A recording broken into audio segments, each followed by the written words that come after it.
The water from the village pump had turned to mud for the third day in a row.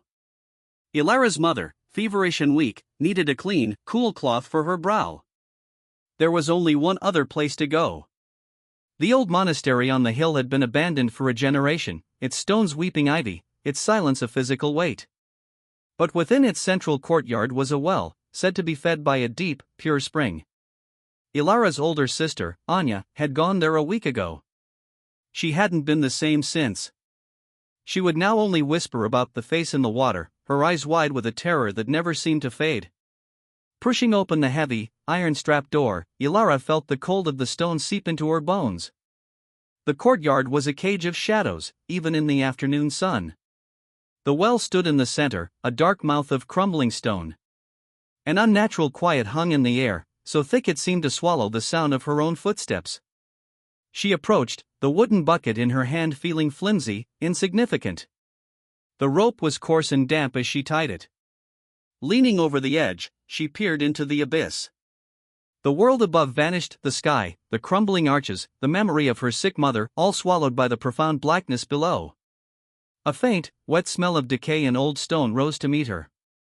She lowered the bucket, the rope slithering through her hands, the creak of the pulley the only sound in the dead silence.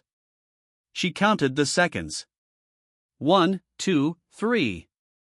It took a long time to hit the water with a soft, echoing plunk. As she began to haul the heavy bucket up, a flicker of movement caught her eye deep within the well. She froze, her breath catching in her throat. It was just a reflection, she told herself, a trick of the scant light. She leaned further over, squinting. It wasn't a reflection. A pale, blurred shape was rising from the depths. It resolved slowly into features. A face, horribly elongated and water-bleached, was staring back up at her. Its eyes were pools of obsidian, devoid of white or pupil, yet burning with an ancient, knowing malice. It was the face from Anya's whispers, but now it was looking at her. A voice, not a sound but a thought forced directly into her mind, slithered up the stone walls. Alone.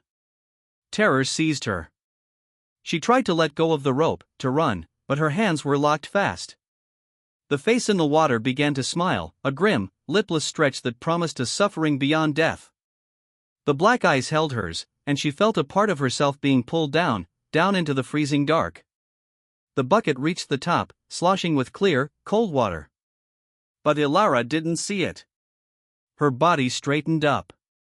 Her movements, once quick and nervous, were now slow, deliberate. The fear was gone from her face, replaced by a placid, empty calm. She turned from the well, leaving the full bucket behind. She walked back through the monastery gates, her gait unnaturally smooth. When she arrived home, her mother called out from the sick room, her voice frail with relief. Ilara? You're back. Did you get the water? Ilara paused in the doorway, casting a long shadow across the room. She didn't look at her mother. Her gaze was fixed on some distant, unseen point. A smile touched her lips, identical to the one she had seen in the well. It was a smile that knew centuries of darkness.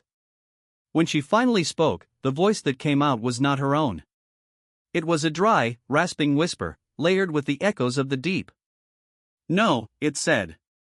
But I have brought something else.